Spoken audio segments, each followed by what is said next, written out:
Fútbol e imperialismo en Punta Alta. Que el ferrocarril modeló las primeras décadas de vida de Punta Alta es un hecho innegable. Cuando el ferrocarril Sud de capital inglés prolongó sus vías desde Grumbein a Baterías en 1898, el pueblo quedó trazado a la vera de sus vías. Posteriormente, en 1910, el ferrocarril de Rosario a Puerto Belgrano, obra de franceses, determinó que Almirante Solier sea su punta de riel. Ambas empresas prometieron poner a la ciudad en la senda del desarrollo y del progreso. Alta le debe entonces al ferrocarril una parte importante de su identidad, y la pasión por el fútbol entronca directamente con un sesgo de la historia ferroviaria local.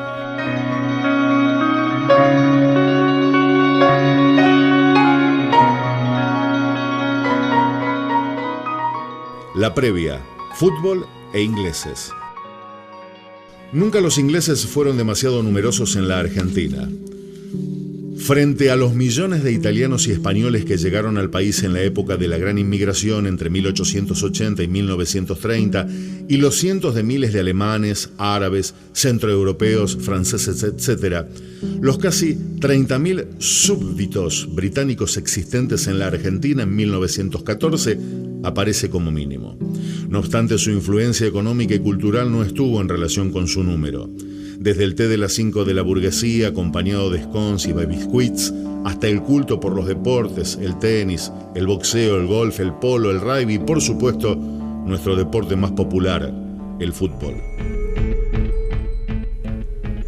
Silbato de locomotora y de referee.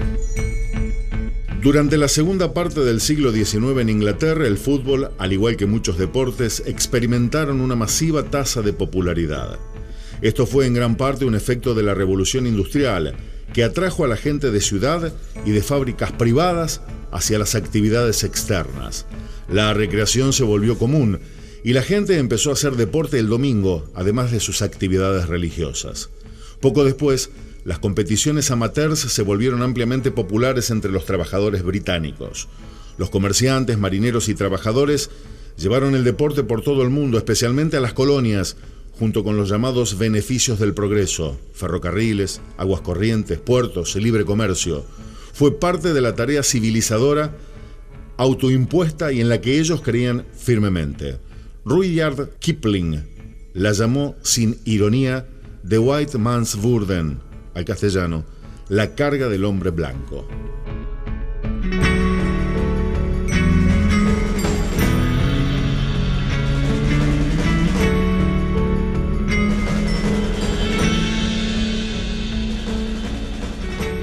Imperialismo y fútbol. El 20 de junio de 1867 se jugó el primer partido de fútbol en la Argentina, en el coqueto Buenos Aires Cricket Club. Un grupo de socios encabezados por los hermanos Thomas y James Hogg invitaron por intermedio de un aviso en el diario The Standard a una reunión para propulsar a la práctica del fútbol. Es así como el día 9 del mismo mes se funda el Buenos Aires Football Club y se organizó el encuentro entre colorados y blancos. En 1882 llegó Alexander Watson Houston para hacerse cargo del selecto colegio St. Andrew. Trajo en su equipaje pelotas e infladores. Él fundó el English High School, base del mítico Alumni. Es así como el fútbol forma parte de distintas actividades dentro de un colegio o en determinados clubes. Al principio las mismas asociaciones limitaban el ingreso de jugadores no británicos, pero con el final del siglo XIX todo cambió. Se admitieron jugadores argentinos de otro origen y los clubes se multiplicaron rápidamente, trayendo como consecuencia lógica la aparición de ligas y asociaciones de clubes en todo el territorio. Fue la locomotora y su avance implacable por todo el interior del país la que fue sembrando al amparo de las compañías mayoritariamente inglesas el delirio por lo que en ese entonces se denominaba fútbol. Ese deporte que unió, como dice Osvaldo Bayer en su libro Fútbol Argentino, a agnósticos y creyentes proletarios y bacanes. Bahía Blanca, como importante nudo ferroviario, no fue la excepción. En aquella ciudad, a principios del siglo XX, eran famosos los partidos entre los equipos formados por los trabajadores del Ferrocarril Sud y del de Buenos Aires al Pacífico, especialmente los de esta última empresa, que tuvo como gerente en 108 4 clubes, Argentino, Bahía Blanca, Estudiantes y Porteño, fundaron la Liga del Sur, la más antigua del país, y fue entonces cuando la popularidad del juego comenzó a afianzarse en el sur de la provincia de Buenos Aires. Puntapié inicial en Punta Alta. Los inicios del deporte en Punta Alta se hunden en la bruma de los años iniciales. La primera mención de un equipo es Estrella en 1910, que jugó hasta 1913. En ese año se fundió el efímero Independencia. Nueva Época y Alteño fueron otros fugaces equipos de esos tiempos. En 1915 Peñarol fue el primer elenco puntaltense miembro de la Liga del Sur, más precisamente en 1917. Solo disputó 2 campeonatos oficiales, pues fue desafiliado a raíz de una gresca al final de un partido en 1919.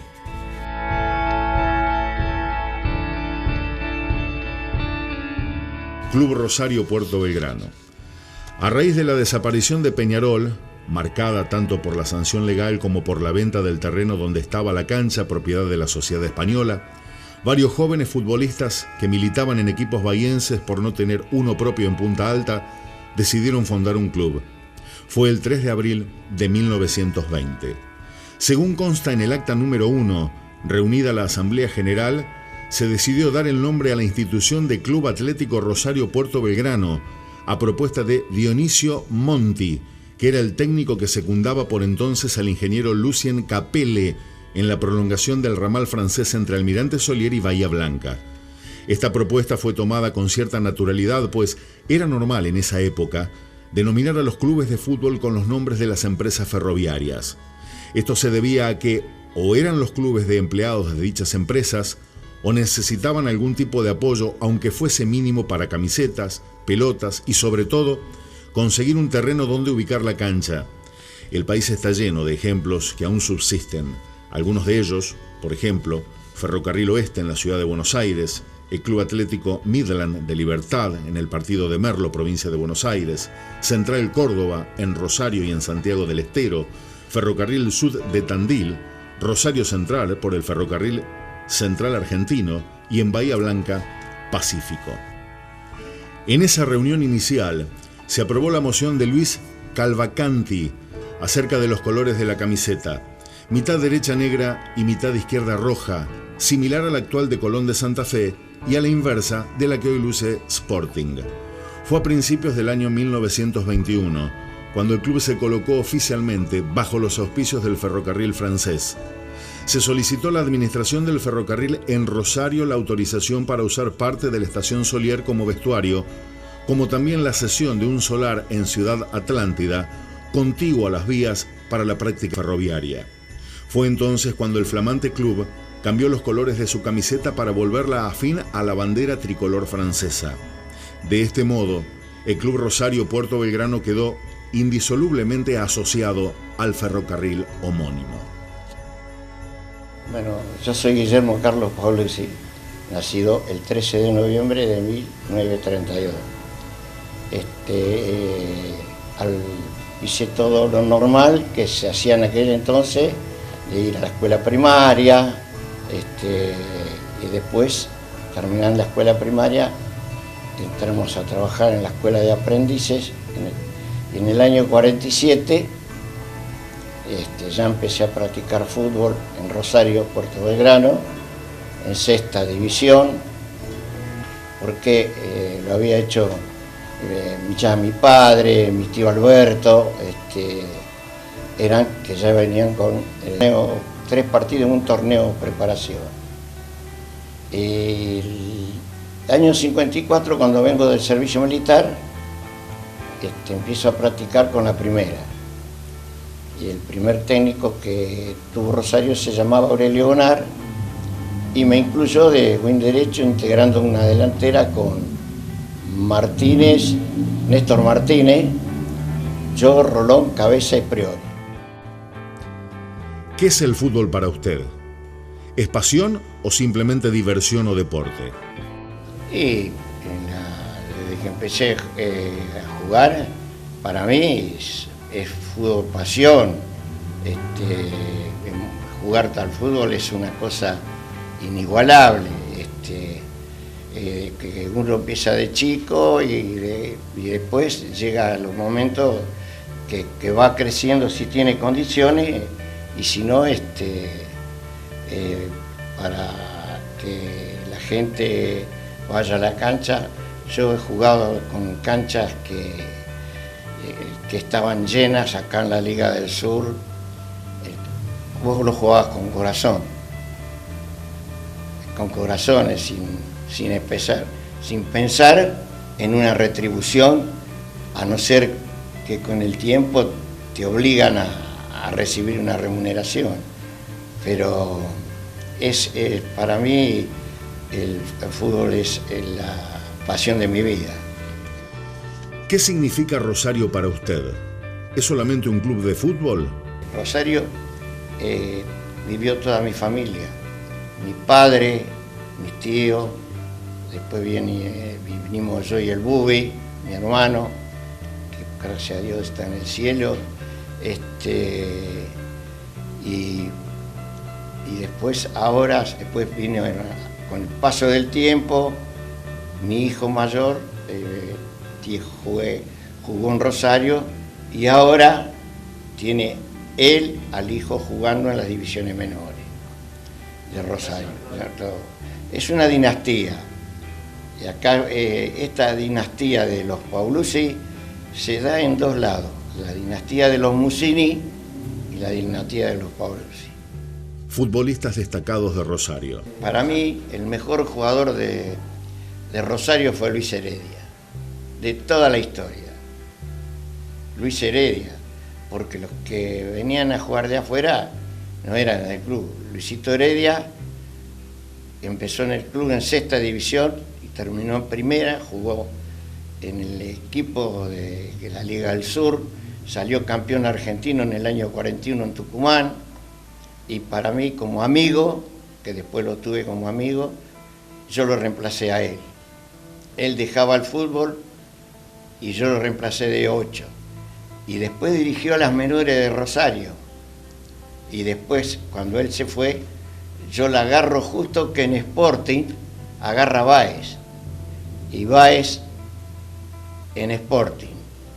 Y yo en Rosario, desde el año 73 al 83, ganamos todos los campeonatos de la Liga del Sur. Sporting un poco más, tiene en divisiones menores en 8ª, pero siempre o salía Sporting o salía Rosario, y la prueba está en la historia de la Liga del Sur, los campeonatos que ganó Sporting y ganó Rosario. Club Sporting. Por el año 1924 había un equipo que se lo conocía como Barrio La Hilacha o 9 de Julio, y en varias ocasiones se trasladaba a las localidades cercanas para jugar partidos amistosos. Históricamente se reconoce a este conjunto como el primer cuadro representativo y fundador de lo que posteriormente sería Sporting. El viernes 20 de febrero de 1925, varios de los integrantes de aquel grupo de amigos que jugaban para el barrio La Hilacha se reunieron en una casilla ubicada en la calle 9 de Julio 330 que pertenecía a la familia Saralegui. Luego de debatir durante horas, decidieron crear los estatutos del nuevo club y llamar a una asamblea general a realizarse 5 días después. El 25 de febrero se reunieron 14 muchachos en la casa quinta de la familia Mendizábal, ubicada en calle 9 de Julio, esquina Brown. Juntos resolvieron crear formalmente una nueva entidad deportiva. En esa asamblea se acordó llamar a la nueva institución Sporting Club 9 de Julio. En la época se lo conocía como el azulgrana, ya que la primera camiseta fue roja y azul a franjas verticales. En enero de 1927, la Asamblea Societaria eligió como presidente a Godofredo Camagni, jefe de la estación del Ferrocarril del Sud. Esa asamblea tomaría decisiones importantísimas. Se aceptó la moción del presidente rosarino e hincha de Newell's Old Boys de cambiar los colores de la camiseta por los del club de sus amores. Y luego se decidió cambiar el nombre de la institución por Sporting Ferrocarril Sud, a fin de darle mayor dinamismo y conseguir un terreno donde jugar. Apadrinados por la empresa británica, se logró un espacio ubicado en cercanías de la estación, muy próximo a la base naval Puerto Belgrano, sobre Avenida Colón, entre Rosales y Urquiza.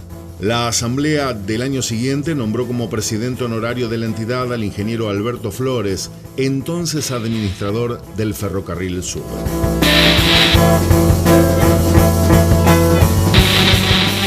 Yo soy Alfredo Roberto Sánchez, apellido mío. Me inicié, nacido acá en la ciudad de Punta Alta, me inicié en Sporting, en la primera sexta división, porque Sporting recién empezó a entrar en los certámenes de la Liga del Sur con división, tenía hasta quinta. La sexta división la puso en el año 45. Era hasta 14 años, yo con 10 años empecé a jugar en esa sexta, era el único, todos eran de 13 y 14 años. Y después sí, y de ahí jugaba en sexta, en quinta, hubo un tiempo que jugaba la cuarta de la mañana porque había no reserva. La cuarta de la mañana era hasta 19 años, jugaba los domingos, después empezó a jugar los sábados, la tarde solo.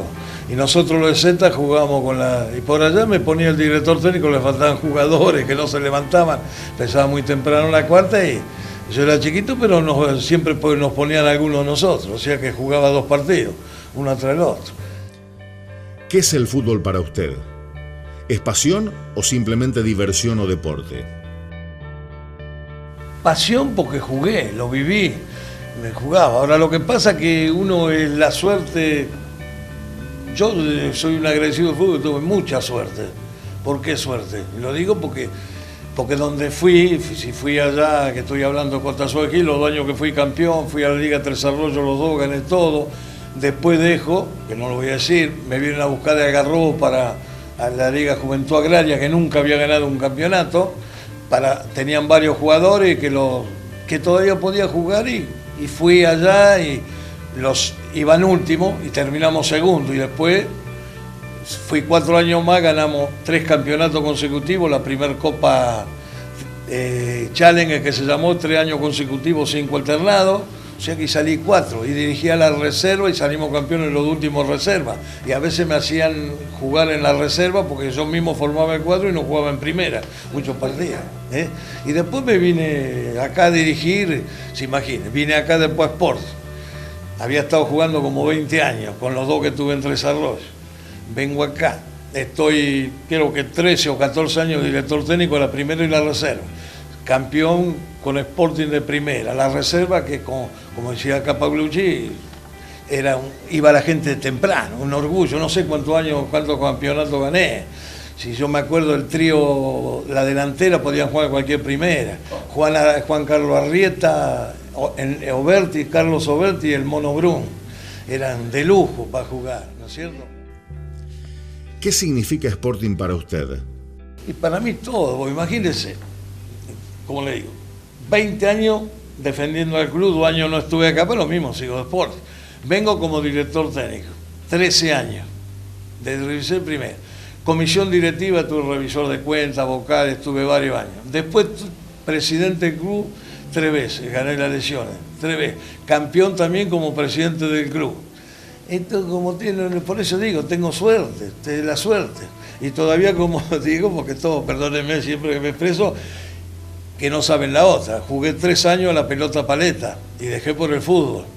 Bueno, en la Asociación Pelota Paleta del Sur, para el Club Talleres de Punta Alta, ahí, el barrio mío, acá a la vuelta. En Luis, y yo soy de este barrio, acá Humberto 660, y vine, jugué en cadete, salimos campeones. Al otro año pasé a 4ª categoría, salimos campeón y en 3ª. Y después no jugué más, o sea, a los 3 años que jugué en pelota paleta, salimos campeones. Se juega el clásico. Es así que se fue perfilando en el horizonte deportivo puntaltense 2 clubes, separados por pocas cuadras de distancia, que ligaron sus respectivas identidades a las compañías ferroviarias locales. Estas empresas, de más está decirlo, competían por lograr un espacio económico propio en el área restringida del sudoeste bonaerense y cada una expresaba el imperialismo económico británico o francés. Hoy, más de 70 años después, las compañías ferroviarias hace tiempo que dejaron de existir y casi nadie recuerda la rivalidad entre ambas, que traslucían sordas luchas interimperialistas, pero el antagonismo se prolonga en las tribunas y en las calles, y Rosario y Sporting continúan protagonizando el clásico mayor del fútbol puntaltense y de la Liga del Sur. ¿Cómo se vivía el clásico en su época? ¿Qué significa un Sporting Rosario? Anécdotas. El domingo a la noche empezaba. Y viene a jugar Sporting y Rosario. Ibas a los cafés o hacías los mandados, ibas al centro. Y lo único que se hablaba del domingo. A la 1 de la tarde, una vez Sporting tenía una reserva que daba espectáculo.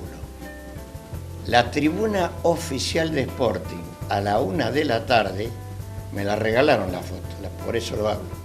No cabía un alfiler, a la 1 de la tarde. Y jugábamos nosotros la primera. Era en el año 61. Y íbamos los dos primeros. En primera íbamos los dos primeros y en reserva Sporting iba cortado. Pero la tribuna de Sporting, y mientras tanto la popular, viste la foto que nos sacaste, se iba llenando hasta que se llenaba totalmente. Los clásicos eran así. No, eso es un clásico, ya se vivía antes en la semana, y ya cuando el que ganaba, lo dije la otra vez, el que ganaba era contento y feliz, al otro día no había ningún problema. Y si perdía luz, que hay que aguantar las cargadas desde el domingo a la noche, si íbamos al baile por ahí, o en el mismo a la tarde, o compañeros, agarraban el teléfono y para cagarlo, reírse, a ver la cara que ponía uno. Pero las cosas lindas que tenía, pero yo la amistad teníamos, y como decía Paulucci, Rosario y Sporting, que lo dijo, Rosario Sporting se hizo el combinado. Primero se jugaban los combinados de las villas, combinados de los puertos y los combinados del centro de Bahía y nosotros de Punta Alta. Ganaba Punta Alta, ¿no es cierto? Las villas eran Tiro Federal, Villa Mitre, Bellavista, los puertos comerciales, Huracán, Libertad, Sancinena, ¿no es cierto? Y el centro eran Olimpo, Liniers, Pacífico, bueno, y esas cosas. Y le ganamos nosotros en la cancha de Olimpo. Al otro año vinieron a Punta Alta y le ganamos nosotros. Y yo siempre digo, el tercer partido, que si lo volvíamos a ganar nos quedamos con la Copa, todavía lo están pensando. No se hizo mal el partido ese Rosario Sporting. El combinado va a dar. En el año 60, nosotros salimos campeones 59, Sporting nos dio la cancha para que festejemos como corresponde, porque Liniers tenía que jugar de visitante. Entonces yo de local no podíamos jugar, era un cuadrangular para ver quién era el campeón del 59. Y lo jugamos en la cancha Sporting. Ni te quiero contar lo que era la cancha, la tribuna. Ganamos 4-1 y salimos campeones del 59. Osvaldo Cabeza, por ahí, una fiesta que hubo grande, vino y se quedó en la plaza junto con otro jugador de Sporting que era Chirimbolo. Y la gente iba a trabajar y estaban ahí. Y jugaron al domingo. Y pregunte cómo era y nos ganó Rosario, que hizo los goles Cabeza. Es el mejor clásico de todas las provincias, seguro. Cabeza, si no salía y se acostaba después de las 4 de la mañana a las 5, no jugaba. Cabeza, tengo anécdota que de la Liga del Sur, expulsado de la delegación. Lo cuento porque es una anécdota. ¿Por qué? Porque se había acostado tarde, porque no le daba bolilla a nadie. Para cómo era compañero mío, me acuerdo. En González Chávez jugamos la semifinal. Iba a contar esa anécdota. Y Osvaldo le digo, tenés cuidado, le digo que te van a tomar. Te mandaron conmigo, por eso te van a venir a la pieza, no van a ir. Me mandaron a Osvaldo Cabeza y a Alberto Gamero, los tres, allá. Bueno, y él se fue. Fue al baile, vueltas. Imagínate, al otro día, reunión, presidente de la liga, todo. Nos hacen saber que Osvaldo había sido separado de la delegación. Se imagina, Ochoa, que era el capitán, Cesario Sánchez, que era un señor, era el suplente de él, que es Juan Bellavista, señor. Y no, dijo, no, ¿cómo voy a jugar? Si Osvaldo Cabeza, ¿qué tiene que ver esa cototada? No, me ponen un compromiso, una semifinal de un campeonato argentino. Y tal así, que fue y pedimos nosotros que jugara, que no se dejara sin efecto, que jugara. Y todo jugó. Tal es así que tenía un cuadro de afuera, eran todos. muchos rosarinos. En ese entonces González Chávez había traído mucho. Y estaban los hermanos Benítez, me acuerdo, porque después jugaron en Necochea, en los combinados. Jugaban muy bien Horacio Benítez y el otro. Y Duadó nos tenía al mar, y de La Plata, Serión y de Parque Patricio, y Duadó. Y siempre los tiros libres, toda mi vida que jugué 10 años en el combinado de la Liga del Sur, pateó Ochoa.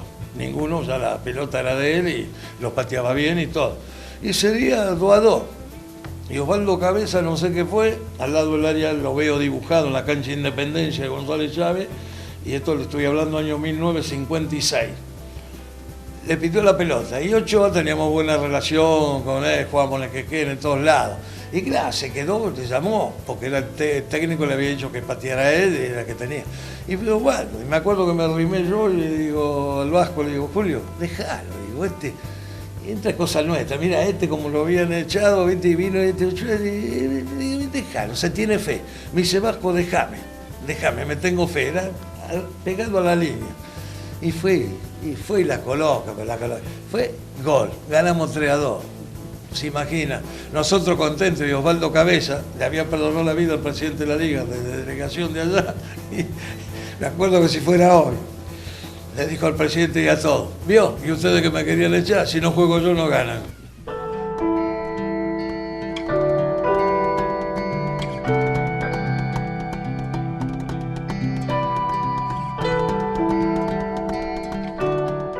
Hablar de Rosario de Sporting, por eso, es hablar de algo más de dos clubes.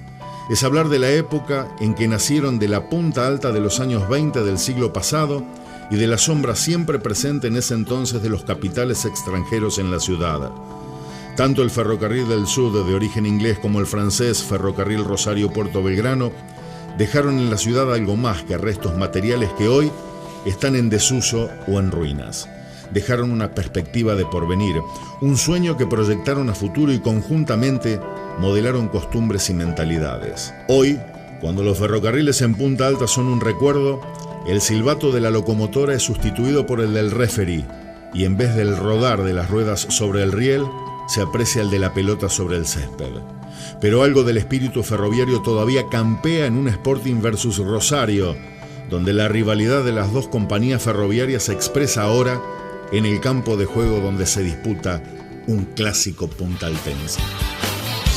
Un poco de amor francés no muerde, su lengua no es sincera, pero te gusta oírla.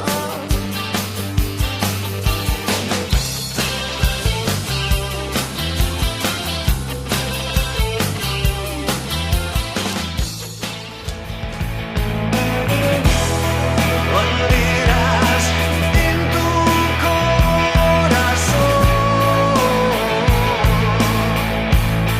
Yo quiero verlas ondeando luz que el sol o no.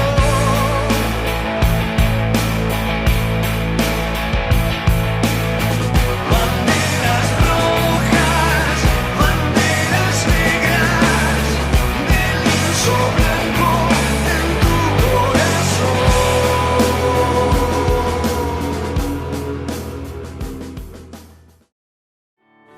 Y el combinado Punta Alta, los dos técnicos de Rosario Sporting hablaban, ¿no sé? Y era un problema hacer el combinado, porque los dos tenían unos jugadores. Se imagina, vamos a decir, el último año, y juega el combinado Punta Alta. Vamos a poner un nombre, la figura. Y número 10. Y estaba Osvaldo Cabeza y Cecchini. ¿Y quién lo deja en el banco? ¿A quién queda?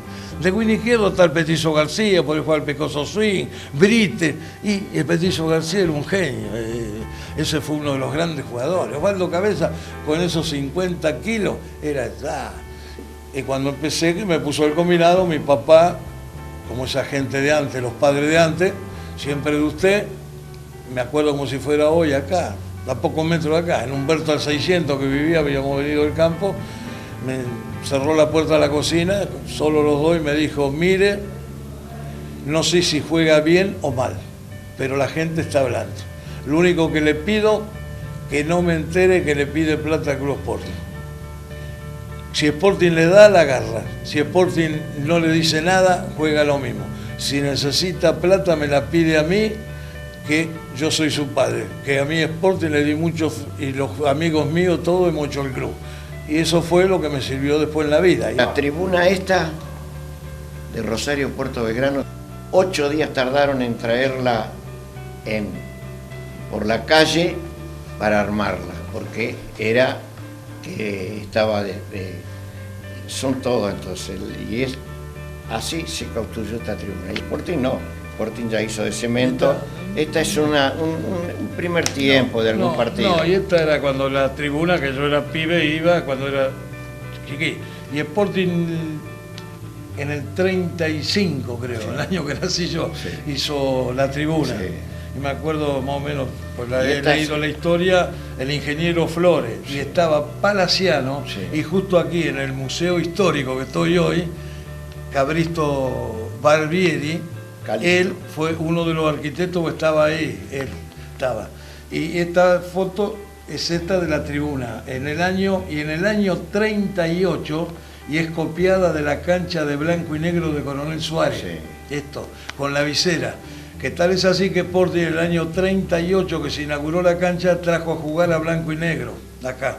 Sporting jugó acá, que le ganó Sporting, Libre González creo que hizo 2 goles. Bueno, eso sí me acuerdo. La inauguración, Sporting por ahí, la inauguración la hizo Rosario en el año 28, está bien, y con un combinado de la base y todo, y se inauguró esta tribuna. Porque Rosario es unos años más antiguo que Sporting, nosotros somos más jóvenes. Y ustedes son del 25 y nosotros el 20. Exacto, Sporting el año 25. Y otra cosa de la revista que para mí, personalmente, es el mejor regalo que me da la vida, porque yo deportivamente, homenajes no tengo casi ninguno, pero esta es lo más grande que me